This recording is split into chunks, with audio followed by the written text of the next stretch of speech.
नमस्कार, आप देख रहे हैं रिपब्लिक का डिजिटल प्लेटफॉर्म। मैं हूं आपके साथ सृष्टि पांडे। आज का दिन बेहद खास है। आज भारत संवाद का दिन है और भारत संवाद में आज हमारे साथ बहुत खास मेहमान जुड़ रहे हैं। लेकिन इस वक्त हमारे साथ में जुड़ी हुई हैं स्वाति मिश्रा।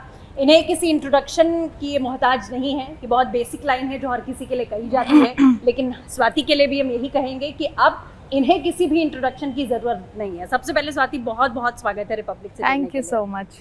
तो चलिए चलते चलते थोड़ी बातें करते हैं। स्वाति हमारे साथ हैं और आप सभी को पता है कि राम आएंगे तो अंगना सजाऊंगी, ये जो लाइन थी, इस लाइन ने स्वाति की जिंदगी को पूरी तरीके से, एक तरह से कहा जाए तो पलट कर रख दिया है। प्रधानमंत्री वो वीडियो शेयर करते हैं स्वाति, उसके बाद पूरी जिंदगी उलट गई।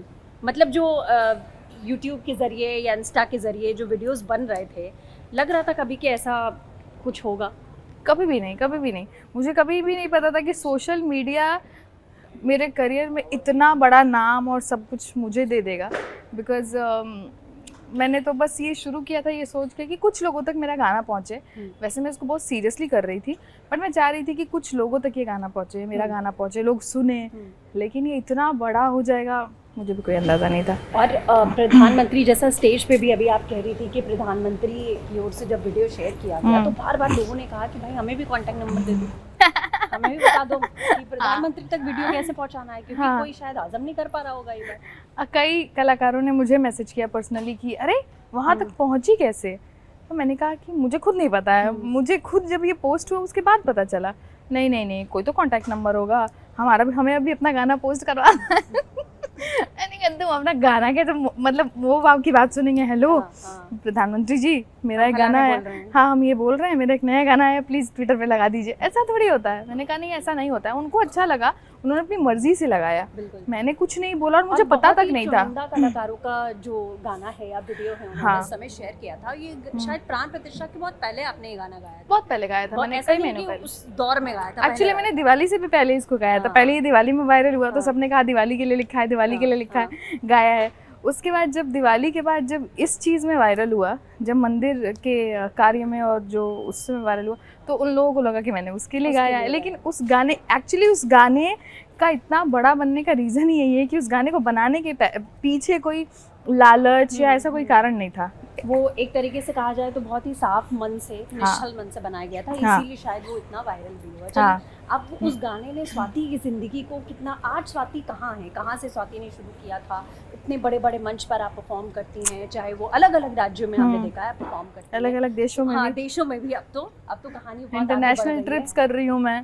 तो और कैसा लग रहा है, मतलब ये स्टारडम कैसे एंजॉय कर रही हैं? कृपा है भगवान की। बस जब भी स्टारडम ऐसा जैसा वर्ड जब भी महसूस करती हूँ, लोगों को अपने लिए जैसे भावुक देखती हूँ या पागल सेल्फी के लिए या फिर ऐसे गाना सुनने के लिए या फिर देखने के लिए, तो मुझे बहुत अंदर से इमोशनल होता है। मैं सोचती हूँ कि क्या मैं डिज़र्व करती हूँ जो मुझे मिला है। फिर सोचती हूँ भगवान ने कुछ दिया है तो सोच समझ के ही दिया होगा, तो इसलिए आई एम एंजॉयिंग इट। मुझे तो बहुत मज़ा आ रहा है इस लाइफ में।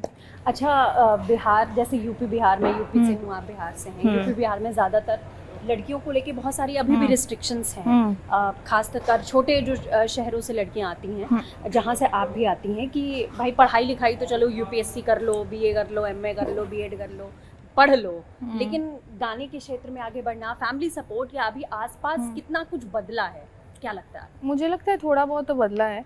एक तो जैसे हम जैसे लोग या फिर मेरे जैसी कुछ लड़कियां जो थोड़ा आगे बढ़ती हैं, और तो उन लोगों को देख के भी लोग इंस्पायर होते हैं। और साथ ही साथ मैं इसमें मेन जो रोल कहूँगी तो वो तो मेरे पिता का ही है, मेरे माता पिता का ही है, जिन्होंने ऐसी सोच रखी कि बेटी को आगे बढ़ाना है, बेटी को पढ़ाना है, लिखाना है, कुछ बड़े लेवल पे ले जाना है। नहीं तो फिर तो अगर वो लोग नहीं मुझे बताते कि ये ज़िंदगी क्या होती है और तुम्हारे अंदर की पोटेंशियल क्या है, वो नहीं बताते, तो मैं भी आज उसी गांव में ही होती और शादी ब्याह करके किसी के घर चूल्हे चौके कर रही होती। अब जैसे आप भक्ति गीत तो आप गाती ही हैं, लेकिन भोजपुरी गाने आपके बड़े अच्छे होते हैं, बहुत वायरल भी होते हैं, और हम अपने मंच से भी वो गीत सुने हैं। लेकिन अगर भोजपुरी इंडस्ट्री की बात करें तो एक बड़ा चलन है फीमेल्स को लेके, खास तौर पर, चाहे वो एक्टिंग करने की बात हो या जो भी गाने होते हैं, उसमें कुछ ऐसे शब्द, कुछ ऐसे लहजे ज़रूर होते हैं जो एक तरीके से कहा जाए तो वल्गैरिटी को दर्शाते हैं। तो आप चूंकि अब उसका हिस्सा एक तरीके से बनती जा रही हैं, या बॉलीवुड की बात करें या भोजपुरी इंडस्ट्री की बात करें, तो उसको लेकर आपकी क्या सोच है कि ये होना चाहिए या नहीं? बचपन से ही मुझे बहुत, जब भी मैं ये सुनती थी कभी किसी ने स्पीकर पे बजा दिया, या फिर मार्केट कहीं जा रही हूँ किसी के साथ वहाँ से क्रॉस कर रही हूँ, इतना एम्बैरेसिंग वो लगेगा। मतलब आप अपने पेरेंट्स के साथ बैठे हैं और गांव में वो गाना बज जाए, इतना एम्बैरेसिंग। एक तरफ माँ बाप इतने उच्च संस्कार दे रहे हैं, शिक्षा की तरफ ले जा रहे हैं, अच्छी अच्छी बातें सिखा रहे हैं, शिष्टाचार सिखा रहे हैं, और एक तरफ आप ये सुनते हो तो इतना बुरा लगता है। तो बचपन से मुझे बड़ा नफरत था, और सच बताऊं तो मैं भोजपुरी इन गानों और ऐसी मूवीज़ की वजह से ही मैंने भोजपुरी सोचा था कि कभी नहीं गाऊंगी।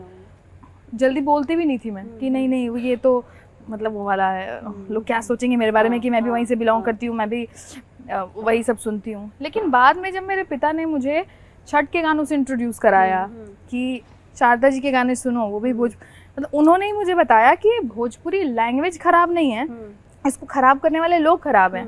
तो ये जो लोग हैं, जैसे खेसारी लाल की बात करें या पवन सिंह की बात करें, या जो फीमेल सिंगर्स भी हैं, वो भी कहीं ना कहीं इसका इस्तेमाल करते हैं। वो अब अक्षरा सिंह ही ले लें, वो भी कुछ गाने उन्होंने ऐसे गाए हैं, तो उसको लेकर क्या कहेंगे कि इनकी सोच कैसे बदलेगी आगे? अक्षरा दी के तो कोई गाने मैंने नहीं सुने हैं, ऐसा कुछ मोटे मोटे गाल करके शायद कुछ गाना था उनका। नहीं, उनके गाने तो मैंने नहीं सुने हैं, लेकिन हाँ कुछ ऐसे सिंगर्स ज़रूर हैं जो कि अच्छा गाते गाते बीच में एक ऐसा गा देते हैं। क्योंकि अभी देखिए आपने जिन दो सिंगर्स का नाम लिया, खेसारी लाल, पवन सिंह, इनकी आवाज़ और स्पेशली पवन सिंह की आवाज़ कितनी अच्छी है। और अभी बॉलीवुड में भी वो जा रहे हैं, अभी वो सैड सॉन्ग्स भी गाए थे अभी इन लोग दोनों ने शायद, बड़े प्यारे प्यारे। तो हाँ, लेकिन बीच बीच में एक ऐसा आ जाता है ना जिसके कोई ज़रूरत नहीं है उसकी। आपकी आवाज़ वैसे भी अच्छी है, इतनी प्यारी है, मैं तो खुद ही बहुत बड़ी फ़ैन हूँ, लेकिन बीच बीच में जो ऐसे गाने आते रहते हैं वो थोड़ा सा मुझे लगता है कि थोड़ा अवॉइड होना चाहिए, बिकॉज अभी बहुत बड़ी रिस्पॉन्सिबिलिटी आपके कंधे पे बिल्कुल है ना। पूरी चलिए अब ये गानों गीतों से थोड़ा आगे बढ़ के, अभी सावन गया है और कई इवेंट्स आपने भी किए हैं, लेकिन अभी जो एक बदलाव सा स्वाति में दिख रहा है हमें, क्या जीवन में कुछ बदलाव होने वाला है, कुछ बड़ा होने वाला है? ये लाल चूड़ी, ये श्रृंगार, सावन तो चला गया लेकिन 16 श्रृंगार नहीं गया, तो क्या मतलब मुझे लगता है कि जा रहा है ये? मुझे लगता है कि 16 श्रृंगार करने का समय आ रहा है मेरी लाइफ में। यस, तो इसीलिए मैं थोड़ा थोड़ा करके खुल के पूछ लेती हूँ, शादी का विचार अब है, मुझे लग रहा है होने वाली है। हाँ, लेकिन कब होने वाली ये नहीं बताऊंगी। तो वो रौनक की एक अलग ही दिख रही है चेहरे पे इस समय, लग रहा है इसीलिए इतना श्रृंगार किया है ना, इसलिए सब कुछ पहन वहन के सब तो साइंस दे रही हूँ लोगों को। जुड़ा हुआ भी कोई गाना आने वाला है कि भक्ति गीत, भोजपुरी गीत, तो सब देख लीजिए, थोड़ा प्यार से जुड़ा हुआ, भावनाओं से जुड़ा हुआ आया है। एक्चुअली जब मेरे जीवन में ये बदलाव आया तभी एक गाना आया था जो कि मैंने गाया था, शिव पार्वती जी पे गाया था, लेकिन वो शब्द जो थे वो मेरे ही थे। है तो भक्ति ही। तो कुछ सुना दीजिए अगर कुछ कॉपीराइट का इशू ना हो तो। लेके सपना एक दुल्हनिया, लेके सपना एक दुल्हनिया, चली रे पिया के संग, हो नए जीवन के नए नए रंग तो भर रहे मन में उमंग, शिव पार्वती का व्याह जोड़ी गजब की है, हाय ले आओ दीप जला नजर उतारनी है। बस बहुत शुक्रिया स्वाति, और आपको बहुत बहुत बधाई आपके नए जीवन के लिए। ऐसे ही आप आगे बढ़ती रहें, ऐसे आपके गाने आते रहें, और शादी पर इनवाइट जरूर करिएगा। अभी ऑफ कैमरा करूँगी। चलिए लास्ट में कुछ कहना चाहेंगी? और हाँ, सभी को कहना चाहूँगी thank you so much. Ram ji को, प्रधानमंत्री जी को मैं तो धन्यवाद देती रहती हूँ, माता पिता को भी धन्यवाद देती रहती हूँ, लेकिन मुझे लगता है कि उस धन्यवाद में सबसे जो इम्पोर्टेंट पार्ट है वो हमारे लोग हैं, वो हमारे प्रशंसक हैं, हमको चाहने वाले हैं, हमारे गाने को शेयर करने वाले हैं, इतना चाहने वाले हैं, और स्पेशली वो लोग जो कि नए जनरेशन के हैं और भजन सुनते हैं, बच्चे भी भजन सुनते हैं, तो राम जी के रूप में आप सब लोग मुझे मिले हैं। थैंक यू सो मच इतना प्यार करने के लिए। आप सबकी वजह से मैं अपना बेस्ट लाइफ जी रही हूँ, और इससे ज़्यादा कुछ नहीं कहूँगी, मैं इमोशनल हो जाऊँगी guys. Thank you so much. बहुत बहुत शुक्रिया स्वाति हमारे साथ जुड़ने के लिए। तो स्वाति मिश्रा को आपने सुना भी, बहुत सारी अच्छी बातें उन्होंने यहाँ पर की भी, और रिपब्लिक भारत उनको उनके आगे के जीवन के लिए बधाई भी देता है। फिलहाल के लिए थैंक यू।